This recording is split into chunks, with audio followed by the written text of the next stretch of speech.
Assalamualaikum warahmatullahi wabarakatuh. Oke teman-teman, jumpa lagi dengan Lapi Weekends TV di pagi hari ini setelah sholat subuh sarapan ya, sambil ngopi kita mulai menganalisa kripto lagi yang untuk ditradingkan pada hari ini, teman-teman. Oke teman-teman, kali ini konten saya akan memberikan edukasi ya kepada para trader, baik pemula maupun sudah lama, yang trading spot ya, cryptocurrency khususnya di Indodax ya. Karena saya tidak memberikan edukasi dan trading di Binance maupun di toko kripto dan exchange lain. Saya memberikan edukasi di konten saya ini, di channel saya, yaitu khususnya untuk para trader yang bermain koin di market Indodax dan Trust Wallet untuk token micinnya ya. Jadi spesialis untuk para trader yang bermain di Indodax. Oke, langsung saja kita buka Indodax ya teman-teman. Why ya, mengapa para trader ya, baik trader itu pemula maupun yang sudah lama, jika trading selalu mengalami sangkut? Itu pertanyaannya ya. Sehingga dengan sering kita sangkut trading di Indodax trading spot ya, kita stres teman-teman. Kita stres, akhirnya kita itu putus asa.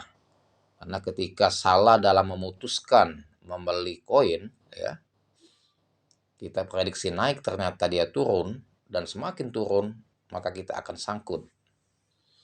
Nah, dengan sangkut itulah kita memutuskan untuk cut loss ya, jual rugi. Karena kita khawatir token tersebut akan terus mengalami turun sehingga sangkut kita semakin dalam. Maka dari itu kita mengambil tindakan cut loss ya, jual rugi. Sementara yang namanya trading itu agar mendapatkan untung, kita take profit ya, mengambil keuntungan ya. Tentunya mengambil keuntungan itu dengan analisa yang tepat, masuk di saat yang tepat, dan keluar jual aset di saat yang tepat ya. Jadi prediksi kita benar dalam analisa kripto yang akan kita beli, barulah kita mendapatkan profit, cuan. Why? Mengapa para trader stres ya? Karena sering sangkut dalam trading koin di Indodax. Yang pertama teman-teman, karena dia terlalu terburu nafsu ya. Dia ingin cepat profit ya. Dia ingin banyak profit ya. Dia ingin berlipat ganda mendapatkan profit dari modal yang dia tanamkan ya. Dan yang ketiga, dia tidak bisa menganalisa kripto yang akan dia beli, dan dia ceroboh, dia tidak meneliti dulu mengenai data token-token yang akan dia beli ya, baik secara teknikal maupun fundamental, dan karakteristik token tersebut yang ditradingkan di Indodax ya. Jadi banyak sekali unsur-unsurnya penyebab kita sangkut ya, trading di Indodax itu, sementara kita belum memenuhi syarat secara ilmu ya, ilmu analisa kripto, dan juga belum memenuhi syarat dalam menaklukkan hawa nafsu kita ya. Sebetulnya yang sangat dominan yang pertama kali itu hawa nafsu, itu yang paling berat teman-teman. Jadi belajar menstabilkan atau menaklukkan hawa nafsu, rasa rakus di dada kita ini, itu butuh proses bertahun-tahun. Tidak bisa instan bin salabin. Itu butuh proses karena tiap orang lain-lain rasa rakusnya, lain yang di dada, nafsunya, ambisiusnya ya. Itu tiap orang lain-lain tingkatan. Tetapi kalau untuk mempelajari ilmu analisa kripto, ilmu historik data, dan analisa teknikal dan fundamental, itu tidak begitu berat untuk mempelajarinya. Itu dalam waktu singkat bisa kita pelajari ya, dalam hitungan bulan kita sudah menguasai, dan juga untuk memahami karakteristik setiap token yang kita tradingkan di Indodax, mempelajari candlesticknya, itu saya rasa tidak begitu sulit ya, tidak begitu sulit semua itu, karena ilmu-ilmu ilmu ilmiah semua itu ya bisa dipelajari, dan ilmu ilmiah itu tidak ada yang pasti 100%, tetap ada melesetnya, tetapi dengan didasari ilmu analisa kripto yang tepat dengan dasar teknikal dan fundamental serta karakteristik token berdasarkan data-data yang valid ya, tentunya yang update di CMC, Coin Market Cap. Dengan dasari ilmu itu kita sudah tepat dalam analisa kripto, posisi masuk dan keluar ya, sehingga kita bisa memutuskan untuk membeli kripto dengan tepat di saat momen yang tepat masuk, dan di saat tepat pula kita melepas aset kita itu ya. Jadi yang pertama yang sangat dominan yaitu menaklukkan hawa nafsu, itu yang butuh proses teman-teman. Saya juga masih belajar. Kalau menaklukkan hawa nafsu saya juga belum menguasai 100%, karena saya juga sering terkecoh dengan nafsu saya. Ketika sudah profit besar saya tambah muatan, karena dengan nafsu kita menggebu-gebu lihat candlesticknya kencang sekali ya pumpnya, akhirnya dia koreksi berbalik arah, yang di atas sangkut, yang bawa profit, ujungnya jual di tengah-tengah. Tadinya untung sudah besar, yang di bawah dijual hilang separuh untungnya, yang di atas cut loss, ujung-ujungnya tipis untungnya. Itulah akibat nafsu ya. Nafsu ini yang butuh proses mungkin bertahun-tahun teman-teman. Saya belajar proses hawa nafsu ini setahun lebih, itu pun belum 100% teman-teman.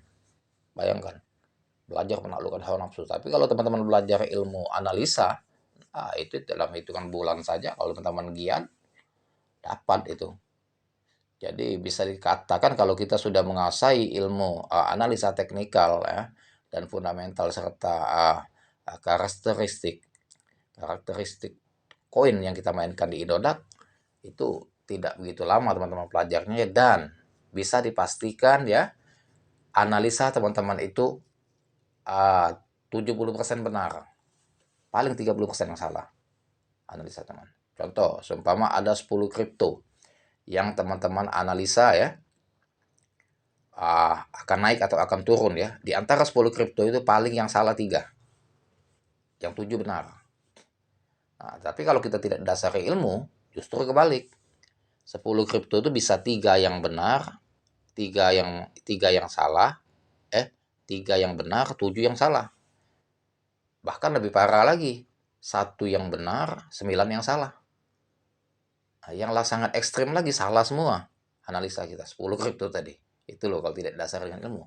Tetapi kalau didasari dengan ilmu, 10 kripto yang kita analisa bisa 7 yang benar, 3 yang salah. Dan bahkan bisa 8 yang benar, 2 yang salah. Dan bisa lagi 9 yang benar, 1 yang salah. 10% yang salah, 90% yang benar. Itu loh. Itu secara ilmu ya. Tetapi bukan dalam arti serta-merta kita menguasai ilmu lantas kita terus profit tanpa sangkut, tidak. Kalau satu yang namanya hawa nafsu kita belum kita tundukkan, belum kita stabilkan, belum bisa kita menguasai hawa nafsu kita, belum, kita akan tetap mengalami sangkut dan kerugian teman-teman. Karena ilmu itu formasinya pecah ketika kita melihat gejolak pump yang tinggi yang kencang, gaspol token itu pump. Justru ilmu-ilmu yang kita miliki itu semua lepas dari formasi. Kita sudah bermain secara nafsu, tidak lagi berdasarkan ilmu, berdasarkan terka-menerka, berdasarkan tebak-tebakan ya. Karena sudah bermain, sudah bukan otak lagi nih. Kalau sudah dia melaju kencang pumpnya, gaspol sudah tidak stabil lagi emosi kita sudah tidak terkendali, sehingga ilmu-ilmu yang kita miliki cara menganalisa kripto, cara masuk yang tepat, cara serok yang tepat, itu tidak berguna lagi ketika emosi kita sudah memuncak. Kita sudah bermain dengan nafsu sehingga kita kejar terus kereta yang lagi melaju kencang, pam tinggi itu untuk kejar profit 5 kali lipat ya dengan nafsu kita, sehingga ketika dia berbalik arah selesai, sangkutlah kita tadi ya.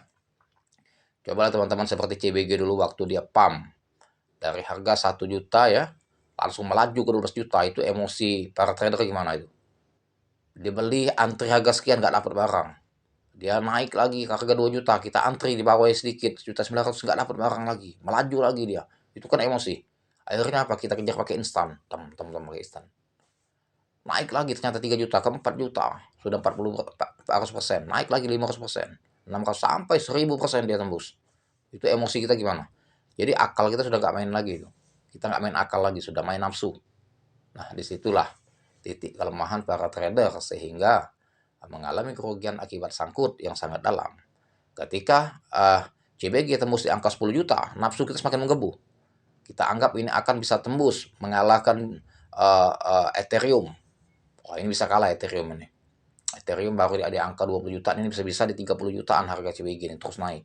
Masuklah kita di harga 10 juta, masuk lagi di harga 12 juta, masuk lagi di harga 9 juta, kita serok lagi di harga 8 juta. Ternyata dia terus berbalik arah. Dengan bertahap dia koreksi sampai ke titik 1 juta lagi. Bayangkan berapa banyak kita sangkut. Itu kalau sudah kita bermain dengan emosi, dengan nafsu. Jadi akal kita tidak dipakai lagi teman-teman. Ilmu-ilmu analisa kita tidak terpakai lagi kalau kita mendominankan nafsu. Nah, bagaimana untuk mengatasinya? Tetap kita kontrol ya, kontrol emosi kita, dikalahkan dulu, dimusnahkan atau dikalahkan atau dilumpuhkan rasa rakus kita di dalam dada, dan kita balik dengan banyak-banyak bersyukur ya. Kita balik dengan bersyukur. Profit cuma 100.000 bersyukur, 200 bersyukur, 500 bersyukur, alhamdulillah, 1 juta bersyukur juga. Di atas itu tambah lagi, alhamdulillah dapatnya. Kalau seumpama tuh instan 4 juta, 5 juta ya, tetap kita tetap bersyukur. Justru sangkut juga kita harus sabar. Sabar artinya kita siapkan peluru ya di bawahnya untuk backup. Jadi teman-teman, untuk yang sangat penting mengatasi agar kita tidak stres ketika mengalami sangkut, teman-teman, harus didasari dengan ilmu dan uh, uh, menstabilkan rasa rakus kita ya. Itu yang pertama yang perlu dicatat ya. Satu, dapat melumpuhkan hawa nafsu kita. Itu yang pertama kali, dominan. Melumpuhkan hawa nafsu kita dari sifat rakus, dan kita selalu mensyukuri berapapun yang dapat profit pada hari ini. Itu yang pertama kali, itu dominan.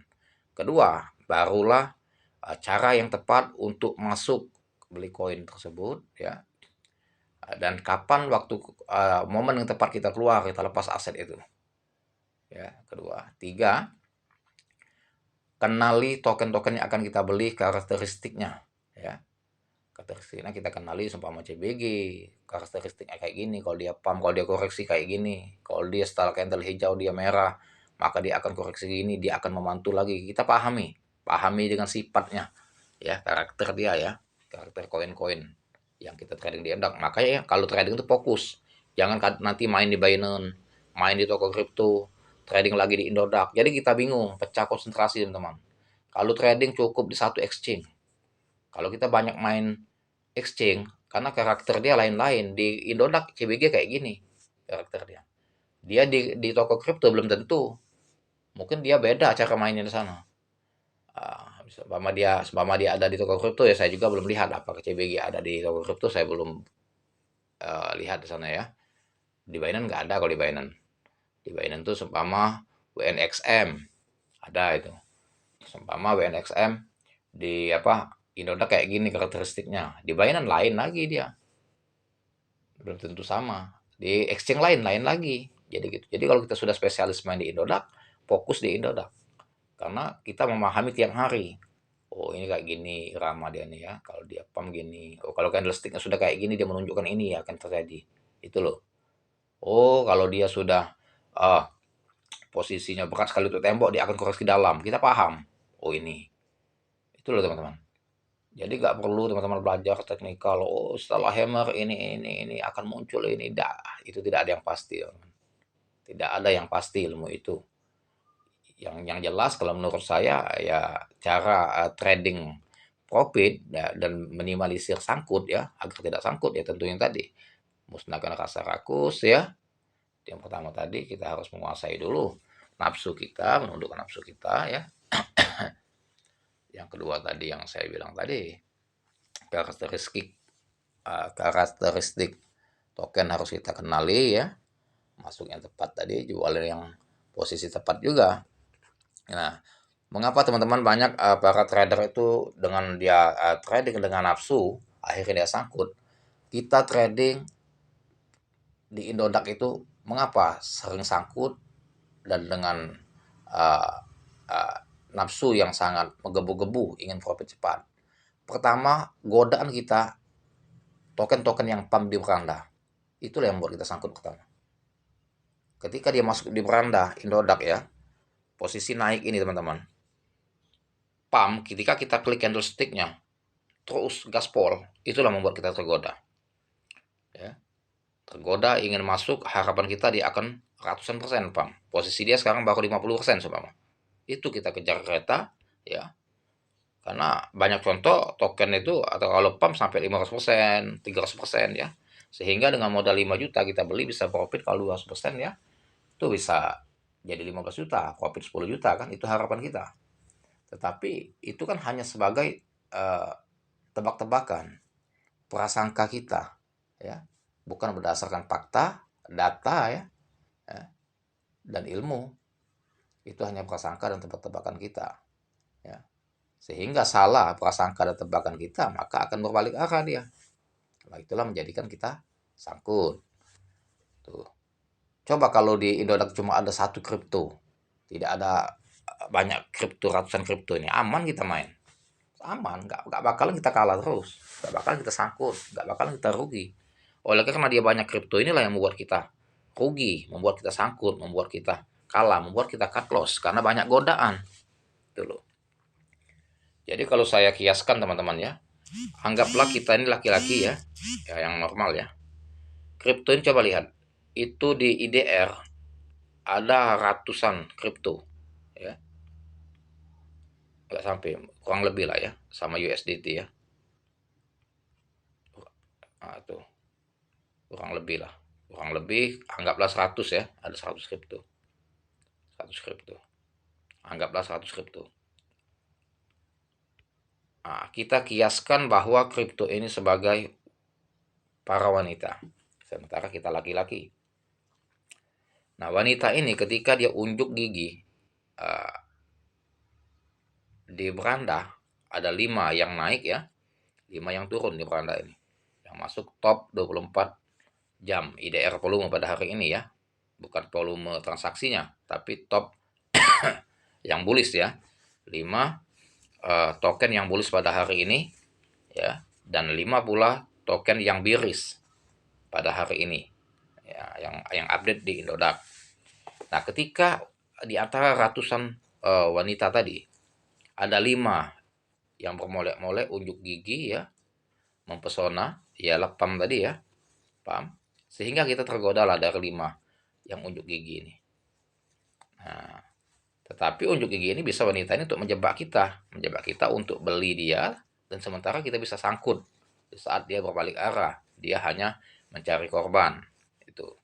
Itu kalau kita kiaskan teman-teman ya. Coba kalau seandainya kita bermain uh, di satu koin, seumpama di Indodax cuma ada satu koin, posisinya seumpama cuma ada di Indodax ini katakanlah uh, koin CBG seumpama nih, cuma ada satu koin yang kita mainkan di Indodax, cuma tidak ada godaan lain selain wanita CBG ini, tidak ada wanita lain. Contoh nih ya, CBG kemarin sempat pump di harga 25.000, sementara harga low dia 20.000, 210, harga sekarang 21.000. Ketika dia pump 25.000, kita masuk sangkut, nggak mungkin kita cut loss. Justru dia turun, ya, diserok. Makanya konten saya kemarin saya bilang kan bahwa CBG pump kembali koreksi, serok. Dia akan recovery. Ternyata apa? Recovery kan? Nih, waktu serok dulu satu ini recovery lagi ke 25. Yang sangkut kejemput kan? Tapi lepas, jangan nafsu. Kalau kita ingin CBG balik lagi kayak dulu, belum saatnya. Kan kalau saya 21 ke 25 kan sudah 20%. Nah, tapi kalau kita tahan nggak dijual, ya salah kita, nafsu itu namanya. Itu nafsu, yang itulah yang saya bilang tadi, musnahkan rasa nafsu atau rakus kita dulu. Siapa yang mau kasih 20%? Kalau teman-teman beli 5 juta kan udah dapat 1 juta. Keluar dulu. Nah, nanti kalau dia koreksi dalam masuk lagi. Nah, kayak ini 21.000 masuk lagi. Tapi jangan sekaligus, bertahap ya. 21.000 bertahap. Bawahnya lagi masuk lagi 20.000. Harga 20.000 masuk lagi. Siapkan amunisi untuk di bawahnya jika dia terjadi koreksi 10% atau 20% di bawah. Siapkan lagi amunisi. Jangan all in belinya. Itu. Nah, kalau kita cuma bermain di satu koin, ya, seumpama di Indodax ini exchange-nya cuma ada satu, CBG. Nggak bakalan kita kalah. Rugi terus. Pasti kita tunggu ke bawah. Fokus karena fokus di satu koin. CBG koreksi, masuk lagi bertahap 1 juta. CBG koreksi lagi ke 18.000, kita masuk lagi, kita akan setia menunggu. Ya, yang sangkut kita setia, tidak akan kita cut loss karena kita fokus di satu koin. Nah, membuat kita kalah itu ketika kita beli 25.000 waktu kejar kereta di CBG, dia sangkut.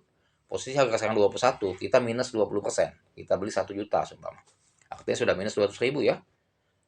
Lihat token di beranda, tek, tangan kita kan pasti gatal tuh mau klik-klik kan. Wah, ada yang pump nih. Selama token HPB udah pump 30%, indikasinya terus gaspol mau ngejar ke lebih tinggi lagi. Akhirnya kita goyang hati kita ya, mulai main prasangka, main tebak-tebakan.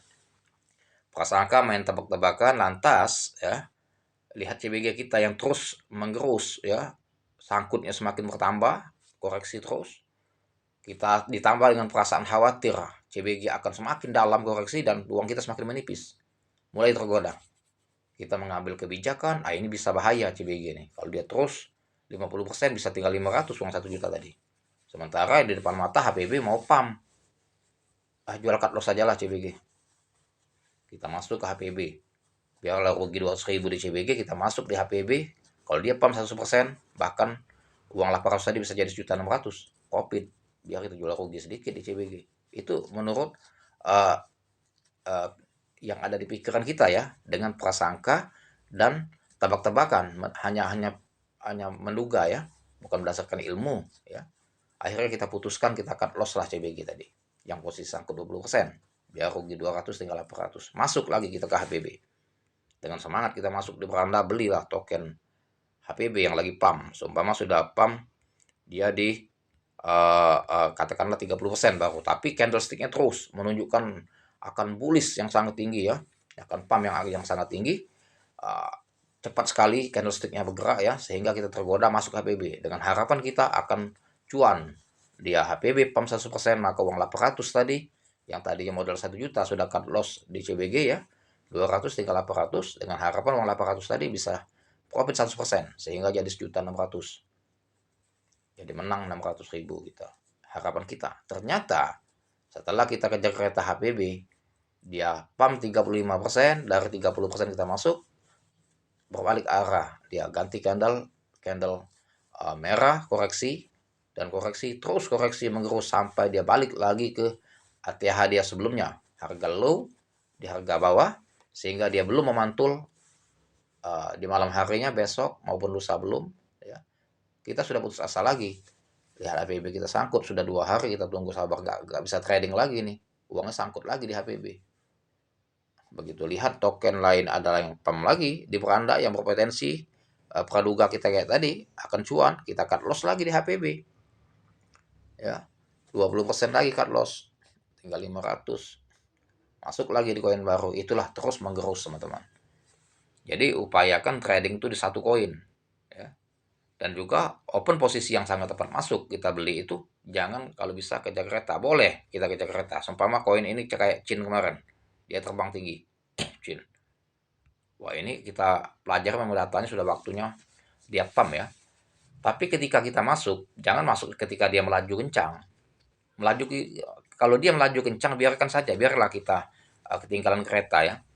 Melaju kencang diamkan sajalah. Biarlah sudah 4 candle, 5 candle merah kita diamkan saja, tunggu dia koreksi aja. Ketika dia koreksi baru masuk. Kalau teman-teman kecuali dananya dana dingin dan banyak, boleh kecil kereta kayak gitu 1 juta aja masuk. Top 1 juta kita umpan. Sisanya backup, kita ada dana 10 juta, 9 jutanya untuk backup. Ketika terjadi koreksi. Tuh, jangan 10 juta all in mati kita. Sangkut semua. Lagi yang sudah pump 500%, dia koreksi ke 300%, itu resikonya tinggi banget. Dia sudah pump 300%, kita masuk. Ya, dengan harapan dia balik lagi ke 500 bahkan 1000%. Ternyata dia berbalik arah ke 100%. Wih, dalam itu. Itu dalam sekali sangkutnya ya. Jadi, upayakan nah kayak ini kemarin teman-teman CBG. Agar kita tidak sangkut trading itu ya. CBG karakteristiknya ya. Makanya saya kemarin buat konten CBG pump balik serok akan pump. Saya dengan percaya diri saya buat konten itu. Karena saya paham sekali karakter CBG. Kalau dia sudah pump kecil-kecilan ya, dia banting, balik lagi ke bawah, koreksi ya, dia akan memompa lagi, recovery ke ATH sebelumnya bisa menyentuh ke ATH yang pump tadi ya, bisa melebihi atau tidak sampai ATH yang tetapi mendekati. Nah, di situ lepas. Oke, saya buat konten kemarin, sabar teman-teman nonton konten saya mengenai CBG itu. Dan ini kejadian kenyataan tuh. Ya. Saya buat posisi gini loh buat konten kemarin tuh. Dia lagi pump nih, lagi posisi gini nih. Ketika dekorasi serok, saya buat itu. Berapa jam kemudian ya, setelah buat konten 2 4 6 2 jam. Sudah saya upload konten itu 2 jam kemudian memantul dia ke 25.000. Cuan kan 20%. Baru koreksi lagi. Tuh. Ini tetap cuan CBG nih. 21.000 beli nggak apa-apa, aman. Dia koreksi 2500 beli lagi, 20.000 beli lagi. Karena dia sudah menunjukkan pergerakan, dia akan tetap pokoknya di angka itu. Tapi siapkan backup. Sekarang posisi low-nya 20.225, siapkan 10% di bawah ini. Kalau khawatir buat juga 20% di bawahnya. 10 sama 20% di bawah harga low, siapkan. Jadi kalau mau trading aman kayak gitu, agar kita tidak terlalu sangkut ya. Dan usahakan fokus di satu koin. Jangan banyak koin, banyak godaan. Koin ini, koin itu, godaan koin ini kayak mau pump koin ini. Upayakan masuk di posisi yang tepat. Posisi dia stagnan, posisi lagi koreksi ya. Tuh. Agar teman-teman tidak selalu sangkut dalam trading spot. Kalau sering sangkut ya kita stres ya. Uang semakin mengerus, semakin nipis ya saldo kita ya, depo kita. Sehingga kita putus asa dan akhirnya jual kalau loss dan terus depo ternyata terus mengerus deposit kita yang ada di Indodax. Jangan-jangan untuk mendapatkan profit cuan bahkan mengerus modal kita dan selalu depo bukannya selalu WD tapi selalu depo ya teman-teman ya. Gitu. Oke teman-teman, ini salah satunya yang saya bilangkan tadi untuk mengatasi agar kita tidak stres trading selalu sangkut ya. Yang tadi sudah saya berikan tipsnya ya. Semoga bermanfaat ya teman-teman. Dan jangan lupa subscribe channel saya ya agar mendapatkan notifikasi. Jangan lupa di subscribe channel saya ya agar channel saya bisa berkembang. Dan saya ucapkan terima kasih kepada teman-teman yang sudah subscribe channel saya ya, yang telah mensupport agar channel saya bisa maju dan bisa berkembang lagi. Dan jangan lupa pula aktifkan loncengnya agar mendapatkan notifikasi dari konten-konten selanjutnya mengenai edukasi cryptocurrency. Semoga bermanfaat dan saya akhiri dengan Assalamualaikum warahmatullahi wabarakatuh.